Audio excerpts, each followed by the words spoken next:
السلام علیکم ورحمۃ اللہ وبرکاتہ. دس از طارق.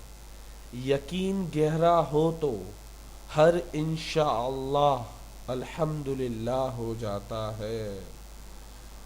یعنی اگر آپ کو رب کائنات، رب عظیم اور رب اس دنیا کو بنانے والے پر یقین و کامل ہو اور اپنی محنت پر بھروسہ اور اس رب کائنات پہ بھروسہ، دو چیزوں پہ بھروسہ ہونا ضروری ہے. ایک محنت کرنا، محنت کیے بغیر بھروسہ رکھنا بیوقوفی ہے، اور محنت کر کے بھروسہ ضرور کریں. یقین گہرا ہو، بھروسہ یقین کی حد تک کامل ہو تو ہر انشاءاللہ، یعنی جس چیز کو ہم امید کرتے ہیں ہماری ہونی چاہیے، وہ الحمدللہ ہو جاتا ہے.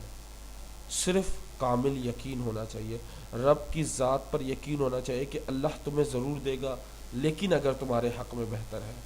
بہتر نہیں ہوگا تو وہ نہیں ہوگا. اور اکثر لوگ جو بہتر نہیں ہوتا وہ بھی پورا ہو جاتا ہے، کیونکہ ان کا کامل یقین ہوتا ہے. امید کرتا ہوں یہ ویڈیو آپ کو پسند آئی ہوگی. السلام علیکم.